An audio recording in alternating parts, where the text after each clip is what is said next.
नमः संस्कृताय।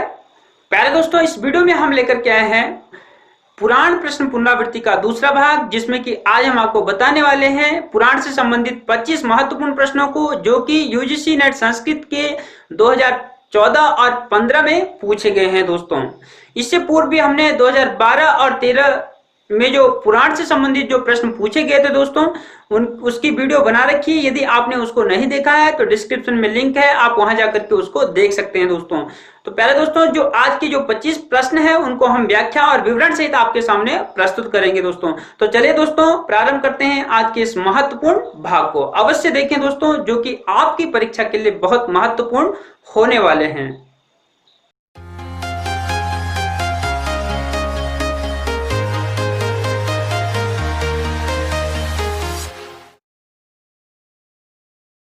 प्रारंभ करते हैं दोस्तों इन महत्वपूर्ण प्रश्नों को।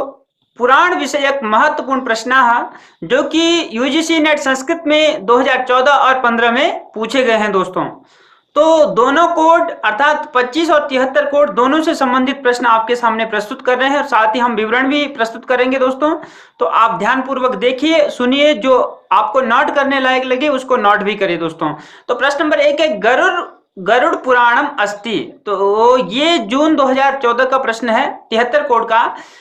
इसके जो ऑप्शन है दोस्तों, राजस पुराण है, सात्विक पुराण है, तामस पुराण है अथवा इतिहासात्मक पुराण है। तो गरुड़ पुराण सात्विक पुराण में आता है। दोस्तों, क्यों आता है? क्योंकि भगवान विष्णु की लीलाओं का वर्णन करता है। तो हम बता देंगे आपको, अभी नीचे बताएंगे कि कैसे सात्विक पुराण कौन कौन से होते हैं, कौन से तामस और कौन से राजस पुराण होते हैं।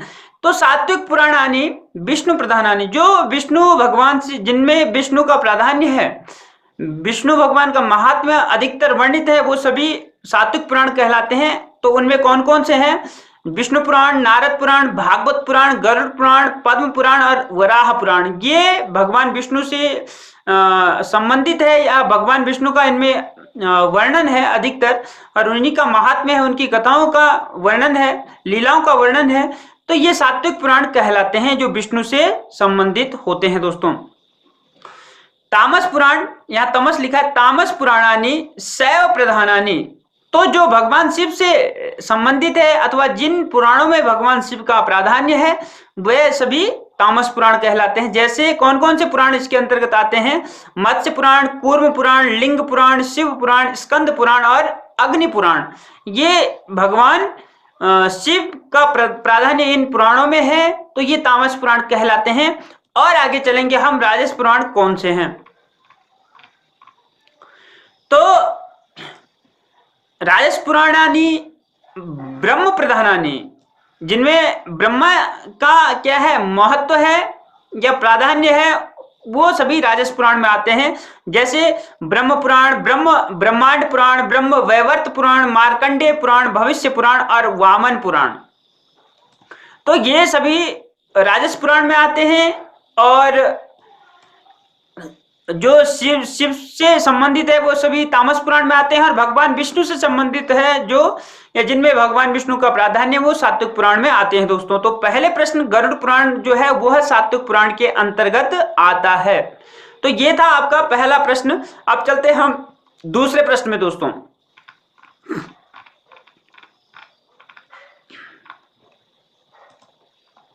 दूसरा प्रश्न है, वायु पुराणे महात्म्यम वर्णितम अस्ति। जून 2014 73 कोड का वायु पुराण में महात्म्य है। तो किसका महात्म्य है? शिव महात्म्यम, विष्णु महात्म्यम, प्रतिमा महात्म्यम या वायु महात्म्यम। तो वायु पुराण में भगवान शिव का वर्णन किया गया है। दोस्तों, भगवान शिव का महात्म्य वायु पुराण में है। तो कई लोगों ने तो वायु पुराण को ही शिव पुराण माना हुआ है। तो वायु पुराण में शिव का महात्म्य है, तो ये आपका सही होगा। वायु पुराण के बारे में आपको बता देते हैं। वायु पुराण में 24,000 श्लोक हैं, श्लोक थे। तेसु केचन इदानीम अप्राप्ता एव, उनमें से कुछ अभी जो है उपलब्ध नहीं है। अस्मिन् पुराणे भगवतः शिवस्य महात्म्यम वर्णितम अस्ति, इसमें भगवान शिव का महात्म्य वर्णित है। पुराणम इदम चतुर्षु खंडेषु विभक्तम, यह पुराण 4 खंडों में विभक्त है। पहला खंड प्रक्रिया खंड, दूसरा अनुसंग खंड, तीसरा उपोद्घात खंड और चौथा उपसंहार खंडश्चेति। चौथा है उपसंहार खंड। तो ये 4 इन खंडों में ये पुराण विभक्त है वायु पुराण दोस्तों। तो इस प्रकार से वायु पुराण में भगवान शिव का महात्म्य है और भी जो विवरण था हमने आपको बता दिया है दोस्तों। तो अब चलते हैं हम तीसरे प्रश्न में। तीसरा प्रश्न हमारा है राजस पुराणम भवति, जून 2014 73 कोड का है दोस्तों।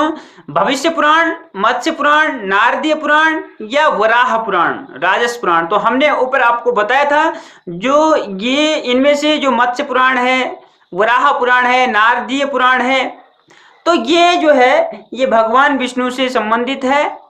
तो ये सभी जो है क्या है, ये सभी सात्विक पुराण है। भविष्य पुराण जो है ये आपका क्या है, राजस पुराण है, क्योंकि ये इसमें जो है ब्रह्म का वर्णन है अथवा ब्रह्मा जी का वर्णन है दोस्तों।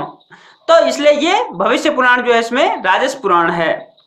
तो इसका विवरण हमने ऊपर आपको बता ही दिया है कि कौन कौन से राजस, कौन कौन से तामस है, कौन से सात्विक पुराण है। अब चलते हैं चौथे प्रश्न में। सर्गश्च प्रतिसर्गश्च इत्यत्र प्रतिसर्गस्य अर्थो भवति, जून 2014 73 कोड में पूछा गया है। इसमें प्रतिसर्ग का अर्थ होगा उत्पत्ति होगा, स्थिति होगा, प्रलय होगा अथवा देवभूमि होगा। तो जो प्रतिसर्ग का यहाँ अर्थ होगा दोस्तों वो होगा प्रलय, वो होगा प्रलय। आगे हम आपको बता देते हैं, ये पूरा जो श्लोक है इसके बारे में आपको बता देते हैं। लगभग जो है सभी पुराणों में ये श्लोक मिलता है दोस्तों, जिसमें कहा गया है सर्गश्च प्रतिसर्गश्च वंशो मनवंतराणि च वंशानुचरितम चेति पुराणम पंचलक्षणम। ये 5 लक्षण जो है पुराण के माने गए हैं। लगभग भागवत पुराण में 10 लक्षण माने गए हैं और ये 5 लक्षण लगभग सभी पुराणों में कहे गए हैं दोस्तों। तो सर्ग है, प्रतिसर्ग है, वंश है, मनवंतर है और वंशानुचरित, ये 5 पुराण के लक्षण है। इसमें मैं बता देता हूं कि सबका एक एक का जो लक्षण 5 लक्षण है उनका एक एक का मतलब आपको बता देता हूं। सर्ग का मतलब सृष्टि होता है, जो भागवत पुराण में कहा गया है, ये 12 स्कंद में कहा गया है दोस्तों, आप देख सकते हैं। उसके बाद प्रतिसर्ग का मतलब प्रलय होता है। वैसे तो इसकी व्याख्या बहुत लंबी चौड़ी करी हुई है, लेकिन जो इसका वास्तविक अर्थ है वो प्रलय है। और वंश का मतलब है देवता नाम ऋषि नाम कुल परंपराया वर्णनम। जो देवता है, ऋषि है, जिनकी उत्पत्ति भगवान ब्रह्मा जी से हुई है, तो उनकी कुल परंपरा का वर्णन क्या है, वही आपका वंश है। तो ये पुराणों के लक्षण है, पुराणों में ये सारी चीजें होनी आवश्यक है। और आगे चलते हैं, ये तो था वंश, तीन लक्षण तो हमने बता दिया। अब चलते हैं चौथे में जो है मनवंतर। मनवंतराणि मनोह मनुपुत्राणाम देवतानाम इंद्रस्य ऋषीणाम च ईश्वरांशस्य अवतारस्य वा वर्णनम एव मनवंतराणि। अर्थात मनु के पुत्रों का, देवताओं का, इंद्र का, ऋषियों का और ईश्वर अंश अथवा ईश्वर अवतार का वर्णन ही क्या है, मनवंतर कहलाता है दोस्तों। ये भागवत के 12 स्कंद के 7वें अध्याय के 15वें श्लोक में कहा गया है दोस्तों। अच्छा, अब चलते हैं लास्ट वाला जो लक्षण है वो है वंशानुचरितम। तो नैकेषु वंशेषु उत्पन्न राजर्षीणाम चरितम विशिष्ट विवरणम व वंशानुचरितम। तो जो अनेक वंशों में उत्पन्न जो राजर्षि है, जो राजा है, राजा लोग हैं, उनके चरित्र का विशिष्ट विवरण क्या है, वही वंशानुचरित है। विशिष्ट विवरण ही वंशानुचरित है। भागवत 12 स्कंद के 7वें अध्याय के 16वें श्लोक में ऐसा कहा गया है दोस्तों। तो ये थे आपका जो लक्षण है पुराण के, उनके मैंने थोड़ा सा आपको अर्थ बता दिए दोस्तों। अब चलते हैं हम और आगे 5वें प्रश्न में चलेंगे। व्रत्रये नांतर भवति, जून 2014 73 कोड का है। व्रत्रये जो हमने भागवत, जो हमने पुराणों के बारे में पढ़ा था, कल की वीडियो में हमने ये बताया था कि कितने कौन से जो वो श्लोक है जो कि देवी भागवत में आता है, मद्वयम भद्वयम चैव व्रत्रयम व चतुष्टयम। तो ये श्लोक, इस श्लोक के अंदर 18 पुराणों का नाम है। तो हमने कल की वीडियो में, इससे पहले वाली वीडियो में हमने आपको बता दिया था दोस्तों, आप वहां जाकर के देखें और अन्य प्रश्नों को भी आप वहां जाकर के देख सकते हैं जो कि 2012 और 13 के हैं। तो व्रत्रय में 3 पुराण आते हैं दोस्तों। तो कौन कौन से, ब्रह्मांड पुराण, ब्रह्म पुराण और ब्रह्म वैवर्त पुराण, ये तीनों ही पुराण व्रत्रय में आते हैं। वामन पुराण उसमें नहीं आता है। वामन पुराण जो आता है वह चतुष्टय में आता है। वामन हो गया, वराह हो गया, विष्णु पुराण हो गया, और वायु पुराण, ये 4 पुराण जो है किस में आते हैं, वह चतुष्टय में आते हैं, और बृहत्रय में ये तीनों ही पुराण आते हैं दोस्तों। तो इसमें लिखा है कि नान्तर भवति, जो बृहत्रय में नहीं आता है, तो इसका आंसर जो होगा वो होगा ये वाला वामन पुराण। आप चलते हैं हम 6वें प्रश्न में। तीर्थानाम सविस्तरम वर्णनम उपलभ्यते, तीर्थों का विस्तार पूर्वक वर्णन मिलता है। दिसंबर 2013, ये 25 कोड का है दोस्तों। 2013 के 1-2 प्रश्न छूट गए थे पिछली वीडियो में, इसलिए हमने यही ऐड कर दिए हैं। तो ये 2013 में पूछे गए हैं। तो इसका जो ऑप्शन है आपके पास मत्स्य पुराणे, वायु पुराणे, स्कंद पुराणे या शिव पुराणे, किस इनमें से किस पुराण में जो है विस्तार पूर्वक तीर्थों का वर्णन मिलता है? तो शिव पुराण में विस्तार पूर्वक तीर्थों का वर्णन मिलता है दोस्तों। शिव पुराण में 11,000 श्लोक हैं और 8 इसमें संहिताएं हैं। तो वो संहिताएं कौन कौन सी है? विद्येश्वर संहिता और रुद्र संहिता, शतरुद्र संहिता, कोटि रुद्र संहिता, उमा संहिता, कैलाश संहिता, वायु संहिता, यहाँ पूर्व और उत्तर भाग, ये मिलाकर के इसमें 8 संहिताएं हो गई दोस्तों। इसमें 11,000 श्लोक हैं। और आगे चलते हैं। इसमें अभी हम शिव पुराण की बात यहां पर कर रहे हैं। कोटि रुद्र संहिता, हम जो इसके कोटि रुद्र जो संहिता है 8 संहिताओं में, उसमें ही क्या है, तीर्थों का विस्तृत विवरण मिलता है। यथा केदारनाथ से बद्रीनाथ धाम से वर्णनम, च बीच में आएगा। जैसे कि केदारनाथ और बद्रीनाथ धाम का उसमें वर्णन किया गया है, और भी कई सारे तीर्थों का उसमें वर्णन है दोस्तों। 12 ज्योतिर्लिंगों का भी उसमें वर्णन किया गया है, और शिवरात्रि कथा का भी उसमें वर्णन है। बहुत ही महत्वपूर्ण ये दोस्तों, आप इसको नोट कर सकते हैं। तो शिवरात्रि कथा का वर्णन भी जो है कोटि रुद्र संहिता जो भाग है, तो उस भाग में या उस संहिता में कहा हुआ है शिव पुराण के। तो ये आप नोट कर सकते हैं दोस्तों।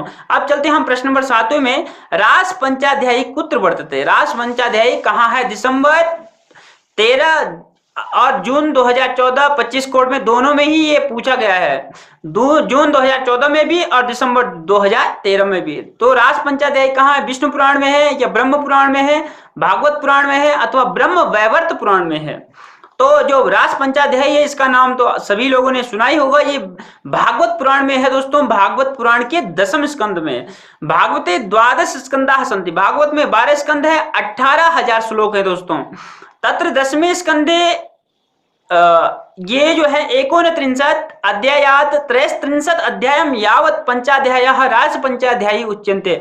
जो 10वें स्कंद के 29वां अध्याय से लेकर 33वें अध्याय तक के जो 5 अध्याय, वो ही पांचों अध्याय रास पंचाध्यायी कहलाते हैं दोस्तों। तो इस प्रकार से ये आपका 7वां प्रश्न था, जो कि रास पंचाध्यायी कहाँ है? भागवत पुराण के 10वें स्कंद में है। तो स्कंदों के बारे में भी प्रश्न पूछे जा चुके हैं कि कौन से स्कंद में है, इसका भी आप ध्यान रखेंगे दोस्तों। अब चलते हैं हम 8वें प्रश्न में। ब्रह्म वैवर्त पुराणम निबद्धम वर्तते, ब्रह्म वैवर्त पुराण निबद्ध है। जून 2014 25 कोड में पूछा गया दोस्तों। तो खंडों में निबद्ध है, पर्वों में निबद्ध है, कांडों में अथवा स्कंदों में निबद्ध है? तो ये जो ब्रह्म वैवर्त पुराण है, ये खंडों में निबद्ध है दोस्तों। इसमें खंड है, और इस पुराण में 18,000 श्लोक है। 4 खंडः विद्य, और 4 इसमें खंड है। वो कौन कौन से है? तो ब्रह्म खंड है, प्रकृति खंड है, गणपति खंड है अथवा गणेश खंड है, श्री कृष्ण जन्म खंडश्चेति, श्री कृष्ण जन्म खंड है। ये 4 खंड जो है ब्रह्म वैवर्त पुराण में है दोस्तों, जो कि खंडों में विभक्त है। तो इसका आंसर पहले वाला ही होगा। तो ये आपका 8वां प्रश्न था दोस्तों। अब चलते हैं हम 9वें प्रश्न में। महापुराणेषु न गण्यते, जून 2014 25 कोड का ये प्रश्न है दोस्तों। कालिका पुराणम, स्कंद पुराणम, विष्णु पुराणम या अग्नि पुराणम? तो महापुराणों में इसकी गणना नहीं होती। किसकी गणना नहीं होती है? तो कालिका पुराण की गणना महापुराणों में नहीं होती दोस्तों, क्योंकि कालिका पुराण उप पुराण है और ये तीनों ही महापुराण है दोस्तों। तो कालिका पुराणम उप पुराणेषु अंतर्भवति, यह पुराण जो है उप पुराणों के अंतर्गत आता है। उप पुराणानि 18 सन्ति, और 18 उपपुराण है। कौन कौन से ये आपको बता दे रहा हूं। सनत कुमार पुराण है, नारसिंह पुराण है, स्कंद पुराण है, शिव धर्म पुराण, आश्चर्य पुराण, नारदीय पुराण, कापिल पुराण, वामन पुराण, औसनस पुराण, ब्रह्मांड पुराण, वरुण पुराण, कालिका पुराण, माहेश्वर पुराण, साम पुराण, सौर पुराण, पाराशर पुराण, मारीच पुराण और भार्गव पुराण। ये 18 पुराण है दोस्तों, जो कि उपपुराण कहलाते हैं। तो इनके लिए हमने एक सूत्र या श्लोक बना रखा है दोस्तों, आप इसको भी याद कर सकते हैं। द्वयम कनमवश्चेति त्रयम च साधिरुच्यते आऔ पाब्र शिष्कोप आऔ पाब्र शिष्कोप पुराणानि प्रचक्षते। ये छंद के अनुसार हम यहां पर कह रहे हैं दोस्तों, तो आप ध्यान देंगे।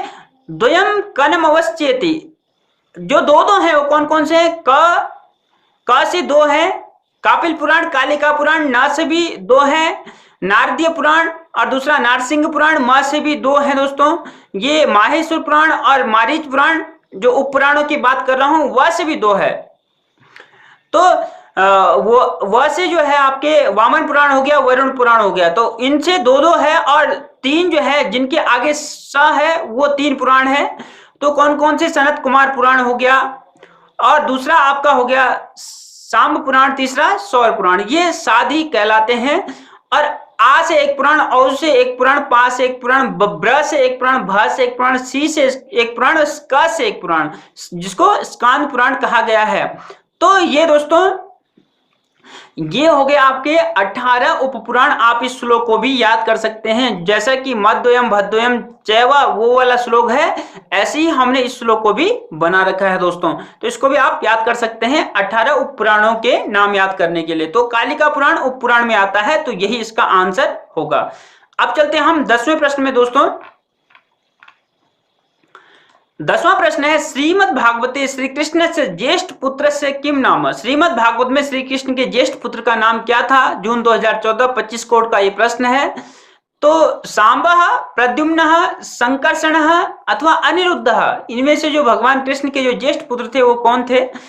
तो प्रद्युम्न भगवान कृष्ण के ज्येष्ठ पुत्र थे दोस्तों, क्योंकि भागवत पुराण में रुक्मिणी के गर्भ से 10 पुत्र उत्पन्न हुए थे, जिनमें से प्रद्युम्न ज्येष्ठ पुत्र थे। और उन पुत्रों के नाम कौन कौन से हैं? तो प्रद्युम्न है, चारुदेवल है, सुदेवल है, चारुदेह है, सुचारु है, विचारु है, चारुदत्त है, भट्ट चारु है और चारुचंद्र है दोस्तों। तो ये 10 पुत्र जो है रुक्मिणी के गर्भ से पैदा हुए थे दोस्तों। तो ये हो गया आपका 10वां प्रश्न, जिसका आंसर है प्रद्युम्न। तो प्रद्युम्न इनमें सबसे पहला है, अर्थात ज्येष्ठ पुत्र जो है प्रद्युम्न है। उसके बाद चलेंगे हम 11वें प्रश्न पे दोस्तों। 11वें प्रश्न में पद्म पुराण से पूछ रहे हैं, पद्म पुराण से प्रथमे सृष्टि खंडे अध्यायाः सन्ति। ये दिसंबर 2014 73 कोड का है दोस्तों। पद्म पुराण के प्रथम खंड में अथवा सृष्टि खंड में, अर्थात सृष्टि खंड में अध्याय हैं। कितने अध्याय हैं? तो 82 है, 85 है, 24 है या 26 है? तो इसमें दोस्तों जो उत्तर है इसका वो 82, इसमें जो है सृष्टि खंड में 82 अध्याय है। और आगे हम बता रहे हैं आपको, इसमें 7 खंड टोटल है पद्म पुराण में। वो सृष्टि खंड है, भूमि खंड है, स्वर्ग खंड है, ब्रह्म खंड है, पाताल खंड है, उत्तर खंड है, क्रिया योग सार खंड है। ये 7 खंड है। और कहीं कहीं जो है जो पुरानी जो बंगाली में जो संस्करण है इसका पद्म पुराण का, उसमें 5 ही खंड है, तो 5 खंडों का भी कहीं वर्णन है। और जो चौखंबा का जो प्रकाशन है दोस्तों इसका, तो वो उसमें जो है उसमें ये 7 खंड है। और साथ ही जो है एक आनंद आश्रम का प्रकाशन है इसका, संस्करण आनंद आश्रम का, उसमें जो है 6 खंड है। तो ये महत्वपूर्ण जो प्राचीन जो खंड माने जाते हैं वो 5 माने जाते हैं। एक सृष्टि खंड, भूमि खंड, स्वर्ग खंड, पाताल खंड और उत्तर खंड। जो ब्रह्म खंड है और क्रिया योग खंड है, तो ये जो है हमारे चौखंबा से जो प्रकाशित या चौखंबा का जो संस्करण है वहां से जो है ये 7 खंड उसमें विद्यमान है दोस्तों। तो कहीं कहीं जैसे क्रिया योग सार खंड है, इनका आपस में जो है एक दूसरे के अंदर इनको माना गया है, ऐसा भी है।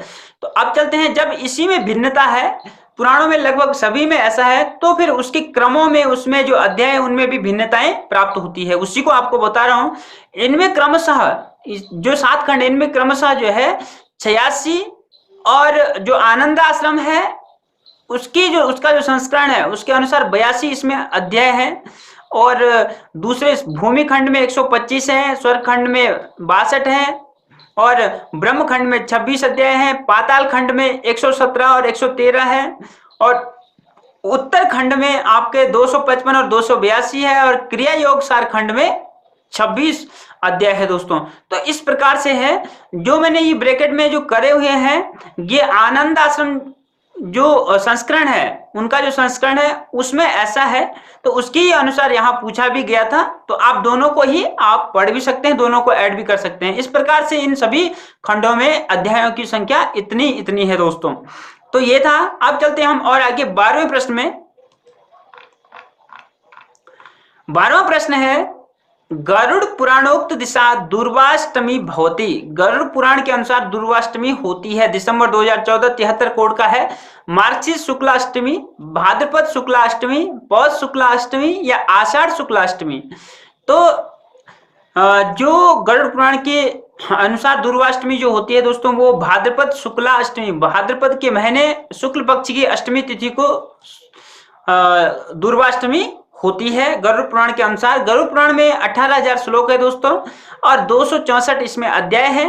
पूर्व खंड उत्तरखंड दो इसमें भाग है, पूर्व और उत्तरखंड के नाम से। तो ये था हमारा 12वां प्रश्न दोस्तों। अब चलते हैं हम 13वें प्रश्न में। और एक महत्वपूर्ण बात गरुड़ पुराण के बारे में, इसका जो उत्तरखंड है दोस्तों वह प्रेत कल्प कहलाता है। उसमें मनुष्य जब मनुष्य की मृत्यु हो जाती है उसके बाद वो कहाँ कहाँ से होते हुए जो है नरक और स्वर्ग के द्वारों से होते हुए क्या क्या यातनाएं झेलता है, ये सभी जो है प्रेत कल्प में कहा गया है। इसीलिए जो है इसको प्रेत कल्प कहते हैं उत्तरखंड को गरुड़ पुराण के। तो ये भी महत्वपूर्ण है दोस्तों। अब चलते हम और आगे 13वें प्रश्न में दोस्तों।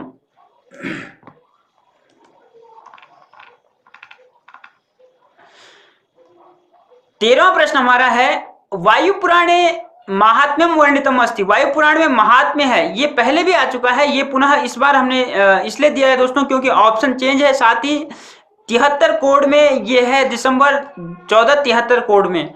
तो कुछ प्रश्नों को हमने यहाँ ऐड ही नहीं किया क्योंकि वो हर बार बार जो है हर साल या दूसरे तीसरे साल पूछे जा रहे हैं, तो उनका भी आप ध्यान दें। तो वायु पुराण में शिव का वर्णन है या जगन्नाथ का है या हयग्रीव का है या व्यास जी का वर्णन है। तो इसमें शिव का वर्णन है दोस्तों, वायु पुराण में शिव का महात्म्य है उसमें, और उसमें भगवान विष्णु के रूपों का भी वर्णन है। तो कहीं कहीं जो हमने देखा है बुक्स में वहां हयग्रीव भी लिखा है, लेकिन यहाँ जो मैं हमने देखा तो वायु पुराण में भगवान शिव का ही महात्म्य है, तो उत्तर आपका शिव ही होगा। तो ये था आपका 13वां प्रश्न। वायु पुराण में 11,000 श्लोक हैं और इसमें 4 पाद है दोस्तों। कौन कौन से हैं? प्रक्रिया पाद है, अनुसंग पाद है, उपोद्घात पाद है और उपसंहार पाद है। ये 4 पाद जो है वायु पुराण में है दोस्तों। और आगे चलते हैं हम अभी 14वें प्रश्न में। राजसम पुराणम भवति। तो राजस पुराण है दिसंबर 2014 73 कोड का प्रश्न है दोस्तों। मार्कंडेय पुराण, गरुड़ पुराण, अग्नि पुराण, नारदीय पुराण, इनमें से कौन सा राजस पुराण है? तो मार्कंडेय पुराण राजस पुराण है। ये भगवान ब्रह्मा से संबंधित है दोस्तों, उनका प्राधान्य है, इसलिए ये मार्कंडेय पुराण राजस पुराण में आता है, जैसे कि हमने आपको पहले ही बता दिया है। तो अब चलते हैं हम और आगे दोस्तों 15वें प्रश्न में। 15वां प्रश्न है, आश्रमो वैष्णवो ब्राह्मो हराश्रम इति त्रयः इति त्रयाणाम आश्रमाणाम विधानम अस्ति। तो लिंग पुराण में है, ब्रह्म पुराण में है, कूर्म पुराण में है या वामन पुराण में है दोस्तों। तो इसका जो वर्णन है दोस्तों वो कूर्म पुराण में है। कूर्म पुराण में 3 और 3 इन आश्रमों का भी वर्णन है और 4 आश्रमों का भी वर्णन है। तो कूर्म पुराण इसका आंसर होगा दोस्तों। और इस पुराण से यह ज्ञात होता है कि इसमें जो है 4 संहिताएं थी। परम इदानीम अस्य केवलम ब्राह्मी संहिता एवं उपलब्ध अस्ति। इसकी ब्राह्मी जो संहिता है वही केवल अभी उपलब्ध है। अस्मिन् केवलम 6,000 श्लोका सन्ति। इसमें जो है 6,000 श्लोक हैं, परंतु भागवत पुराण और मत्स्य पुराणानुसारम उनके अनुसार इसमें 18,000 श्लोक होने चाहिए थे। इसका मतलब है कि यह जो है इसके जो अन्य जो जो संहिताएं हैं ये, क्योंकि 4 संहिताएं थी तो केवल ब्राह्मी संहिता बची हुई है, अन्य संहिताएं इसकी लगभग लुप्त हो चुकी है। तो चतस्रः संहिता, इसकी जो 4 संहिताएं कौन कौन सी है, तो ब्राह्मी संहिता है, भागवती संहिता है, सौरी संहिता है और वैष्णवी संहिता है। ये चारों संहिताएं इसमें थी दोस्तों, लेकिन अभी केवल ब्राह्मी ही उपलब्ध है। तो इसका जो उत्तर था वो कूर्म पुराण था। कूर्म पुराण के बारे में हमने आपको बताया दोस्तों। अब चलते हैं हम 16वें प्रश्न में। 16वां प्रश्न हमारा है, पुराणम इदम अष्टादश महापुराणेषु अन्यतमम न भवति। यह पुराण 18 महापुराणों में अन्यतम नहीं है। दिसंबर 2012 और 2014 25 कोड में पूछा गया दोस्तों। तो पुराणों में ये 18 पुराणों में जो नहीं आता है, भागवत पुराण या विष्णु पुराण, नृसिंह पुराण या ब्रह्मांड पुराण, ये पिछले वीडियो में भी हमने आपको बताया था और इसमें भी बता रहे हैं, क्योंकि ऐसे प्रश्न बार बार पूछे जा रहे हैं तो आपकी भी आवृत्ति हो जाएगी दोस्तों। तो ये जो नृसिंह पुराण है ये 18 पुराणों में नहीं आता है दोस्तों। जैसे कि हमने आपको पहले ही बता दिया था, भागवत पुराण, विष्णु पुराण, ब्रह्मांड पुराण ये 18 पुराणों के अंतर्गत आते हैं, लेकिन नृसिंह पुराण जो है उसमें नहीं आता है। आप चलते हैं 17वें प्रश्न में। विष्णु पुराणे पुराणस्य कति लक्षणानि प्रतिपादितानि। विष्णु पुराण में पुराण की कितने लक्षणों का प्रतिपादन किया गया है? जून 2015 73 कोड का है दोस्तों। तो उसमें जो है 5 लक्षण है या 8 है या 10 है या 4 है? तो विष्णु पुराण में 5 लक्षण बताए गए हैं दोस्तों, जो कि हमने पढ़े हैं सर्गस्य प्रतिसर्गस्य वंशो वनवंतराणि च। तो यही जो है 5 लक्षण जो है वो विष्णु पुराण में कहे गए हैं।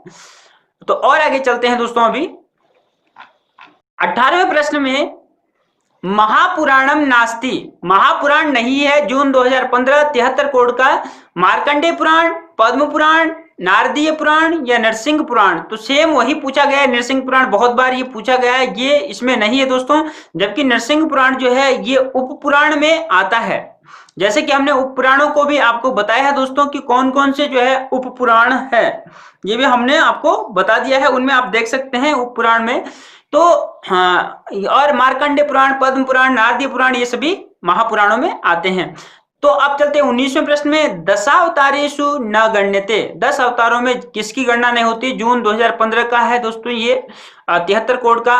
कच्छप का वर्णन, गणेश का, मत्स्य का या राम का। मतलब ये 10 अवतारों में भगवान विष्णु की जो 10 अवतार है उनमें इनकी गणना नहीं होती। तो किसकी गणना इनमें से नहीं होती है? तो श्लोक है, वैसे इसका जो आंसर होगा दोस्तों वो है गणेश। गणेश जी की गणना जो है भगवान विष्णु के 10 अवतारों में नहीं है। तो मत्स्यः कूर्मो वराहश्च नरसिंहो तो वामनः रामो रामश्च कृष्णश्च बुद्धः कल्किश्च तेजसः। ये पद्म पुराण के जो उत्तरखंड जो पद्म पुराण का है उसमें ये श्लोक विद्यमान है दोस्तों। तो इस प्रकार से भगवान के 10 अवतार थे। इन अवतारों में गणेश जी का वर्णन नहीं है। तो ये उत्तर जो होगा इसका ये होगा। तो कौन कौन से अवतार है भगवान के? मत्स्य अवतार है, कूर्म मतलब कछुए का अवतार है, वराह का था, नरसिंह तक का अवतार है, वामन का अवतार है, राम का था, परशुराम का था, कृष्ण का था, बुद्ध का था और कल की अवतार भगवान की। 10 अवतारों को महत्वपूर्ण बताया गया है भगवान विष्णु के। अब चलते हैं हम 20वें प्रश्न में दोस्तों। महापुराणम अस्ति। पहले नास्ति था, अब अस्ति है। जून 2015 73 कोड का। वराह पुराणम, नरसिंह पुराणम, कपिल पुराणम या मारीच पुराणम। अब हम देखेंगे दोस्तों इसमें जो पुराण है, केवल एक पुराण जो इसका उत्तर होगा वो है वराह पुराण, जो कि महापुराणों में आता है। उसके अलावा जो नरसिंह पुराण है, जो कपिल पुराण है, जो मारीच पुराण है, ये उप पुराणों में आते हैं दोस्तों, जिनकी गणना हमने आपसे करवा दी है, जिनके बारे में हमने आपको बता दिया है। तो अब चलते हैं हम 21वें प्रश्न में दोस्तों। यास्क मतानुसारम पुराण शब्द से व्युत्पत्ति रस्ती। यास्काचार्य जी के अनुसार पुराण शब्द की व्युत्पत्ति है। दिसंबर 2015 73 कोड में पूछा गया है। तो पुराणम भवति या पुरा भवमिति पुराणम, पुरा परंपराम वक्ति या वष्टि अथवा पुरा एतद अभूति पुराणम। तो इनमें से कौन सी है? यास्काचार्य जी की जो व्युत्पत्ति है दोस्तों वो है पुराणम भवति पुराणम। जो पुराने होते हुए भी नई सी प्रतीत होती है वह पुराण है। और इसके अलावा मैं बता दूं अन्य जो व्युत्पत्तियां कहां से ली गई हैं। येतः व्युत्पत्ति है कर्मेण। ये जो व्युत्पत्तियां ये कर्म से पहले ये यास्काचार्य जी की जो उत्तर है। उसके बाद भगवान पाणिनि की दूसरी है, तीसरी जो है वायु पुराण से ली गई है दोस्तों, और चौथी जो है वो ब्रह्मांड पुराण की व्युत्पत्ति है। ये वायु पुराण की है और चौथी जो है वो ब्रह्मांड पुराण की व्युत्पत्ति है दोस्तों। तो ये था आपका। तो और आगे हम चलते हैं अभी 22वें प्रश्न में दोस्तों। 22वां प्रश्न है, अष्टादश महापुराणेषु किम न गण्यते। 18 महापुराणों में किसकी गणना नहीं होती है? दिसंबर 2015 73 कोड का है। ऐन्द्र पुराण, वायु पुराण, अग्नि पुराण या ब्रह्म पुराण? तो देखते ही बनता है कि ऐन्द्र पुराण जो है इसमें नहीं है दोस्तों। उप पुराण में ऐन्द्र पुराण है, लेकिन महापुराणों में ऐन्द्र पुराण नहीं है। तो इसलिए यहां से जो है इसका जो आंसर होगा वो ये होगा, और तीनों ही पुराण महापुराणों में आते हैं। तो इसके लिए ज्यादा विवरण हमने यहां दिया नहीं है। अब हम चलते हैं 23वें प्रश्न में। आदि ब्रह्म या आदि ब्रह्म, कहीं ब्राह्म है कहीं ब्रह्म है, इस नाम से भी प्रसिद्ध पुराण कौन सा है जो आदि ब्रह्म नाम से है? दिसंबर 2015 73 कोड का है दोस्तों। ब्रह्म पुराण है या ब्रह्म वैवर्त पुराण है या ब्रह्मांड पुराण है या अग्नि पुराण है? तो इसका जो उत्तर है दोस्तों वो ब्रह्म पुराण है। ब्रह्म पुराण जो है सबसे पहला जो पुराण व्यास जी ने लिखा था वो ब्रह्म पुराण माना जाता है, इसलिए इसी को आदि पुराण या आदि ब्रह्म कहा जाता है। इस पुराण में 245 अध्याय है दोस्तों, और साथ ही जो है 14,000 इसमें श्लोक हैं, जो कि व्यास जी की पहली रचना मानी जाती है। पहला पुराण, पुराणों में जो पहला पुराण व्यास जी ने लिखा था उसको ब्रह्म पुराण माना जाता है, और इसी को आदि ब्रह्म भी कहा जाता है। तो ये था आपका 23वां प्रश्न। अब चलते हैं हम 24वें प्रश्न में दोस्तों। 24वां प्रश्न है, सर्गश्च प्रतिसर्गश्च वंशो मनवंतराणि च इत्यादि उक्ति केन संबद्धः। यह उक्ति किससे संबद्ध है? वेद लक्षण से है या ज्योतिष लक्षण से या महाकाव्य लक्षण से या पुराण लक्षण से संबंधित है? दिसंबर 2015-25 कोड में पूछा गया दोस्तों। तो सीधी बात है दोस्तों, ये पुराण लक्षण से संबंधित है। सर्गश्च प्रतिसर्गश्च वंशो मनवंतराणि च, तो ये हमने आपको पहले भी अभी बता दिया है। तो इसमें जो 3 लक्षण है, तो वेद के लक्षण, ज्योतिष के लक्षण और महाकाव्य के जो लक्षण है, थोड़ा थोड़ा हम उनको भी आपको बता देते हैं। तो चले चलते हैं और आगे। आपस्तंभ धर्म सूत्रे मंत्र ब्राह्मणयोर वेद नामधेय। जो वेद के बारे में, वेद का जो लक्षण था या वेद के बारे में जो बता रहे थे, आपस्तंभ धर्म सूत्र में मंत्र और ब्राह्मण का नाम ही क्या है? वेद है।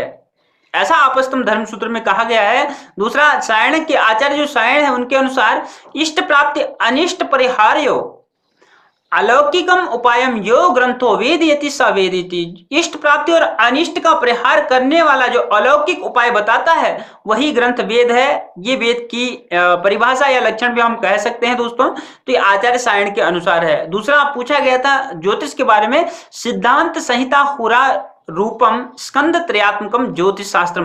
तो इन तीनों स्कंदों से युक्त जो है वो है ज्योतिष शास्त्र, जो कि वेद का अंग कहा जाता है। तो ये माना जाता है कि सबसे पहले ज्योतिष के जो है ये 3 सिद्धांत, ये 3 स्कंद होते थे।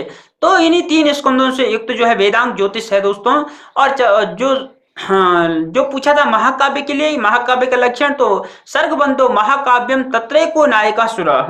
ये जो है विश्वनाथ जी की, जो विश्वनाथ जी ने जो है अपनी ओर से जो लक्षण बताया है किसका? महाकाव्य का, वो है दोस्तों साहित्य दर्पण में ये लक्षण विश्वनाथ जी ने बताया है कि सर्गबंधो महाकाव्यम तत्रैको नायका सुरः सद्वंशम क्षत्रियो वापि धीरोदात्त गुणाश्रितः। तो ये जो है साहित्य दर्पण के अनुसार विश्वनाथ जी ने बताई है दोस्तों। तो इस प्रकार से ये तीनों जो हमारे थे, हमने आपको वेद, ज्योतिष और महाकाव्य और साथ में पुराण का तो ऊपर लक्षण है दोस्तों, इनके बारे में भी थोड़ा थोड़ा हमने आपको बता दिया है। तो अब चलते हैं हम अंतिम प्रश्न की ओर, जो 25वां प्रश्न है, अंतिम प्रश्न दोस्तों हमारा, उसकी ओर चलते हैं। कस्मिन् पुराणे काशी खंड समुपलभ्यते। किस पुराण में काशी खंड उपलब्ध होता है? दिसंबर 2015 का है दोस्तों ये 25 कोड का। तो लिंग पुराण में, शिव पुराण में या ब्रह्मांड पुराण में या स्कंद पुराण में? तो इसका जो उत्तर है वो है स्कंद पुराण में। स्कंद पुराण में काशी खंड उपलब्ध होता है। ये पुराणेषु बृहत्तमम पुराणम, पुराणों में सबसे बड़ा पुराण स्कंद पुराण है दोस्तों। इसमें 81,000 श्लोक हैं, सबसे बड़ा ये पुराण माना जाता है। ये 2 स्वरूपों में उपलब्ध होता है दोस्तों, वो है खंडात्मक स्वरूप और संहितात्मक स्वरूप। तो इसमें 7 खंड है। यदि खंडात्मक देखें तो 7 खंड है। माहेश्वर खंड, वैष्णव खंड, ब्राह्म खंड, काशी खंड, अवंती खंड, नागर खंड और प्रभास खंड, ये 7 इसमें खंड है दोस्तों। और संहिता के अनुसार चले तो इसमें 6 संहिताएं हैं। सनत कुमार संहिता, सूत संहिता, शंकर संहिता, वैष्णव संहिता, ब्राह्म संहिता और सौर संहिता। तो दोनों ही संहिता में देखें या हम खंडों की दृष्टि से देखें, दोनों में ही, दोनों स्वरूपों में 81,000 श्लोक हमें मिलते हैं दोस्तों। तो ये पुराण सभी पुराणों में बड़ा भी माना जाता है, जो कि नोट करने वाली बात है दोस्तों। तो इस प्रकार से ये हो गया आपका अंतिम प्रश्न, 25वां प्रश्न दोस्तों। आज हमने 25 महत्वपूर्ण प्रश्नों को, जो कि 2014 और 15 में पूछे गए थे दोस्तों, उनको आपके सामने रखा है, साथ ही विवरण प्रस्तुत किया है। प्यारे दोस्तों, इसमें आपको जो भी डाउट लगे या जो भी आपको लगे कि ये उचित नहीं है, तो उसको कमेंट बॉक्स में भी आप लिख सकते हैं। साथ ही हमारे व्हाट्सएप नंबर पे आप संपर्क कर सकते हैं दोस्तों। तो चलिए दोस्तों, इस वीडियो को आज यहीं पे विराम देते हैं। मिलते हैं अन्य प्रश्नों के साथ दूसरी वीडियो में। तब तक के लिए नमस्कार, धन्यवाद।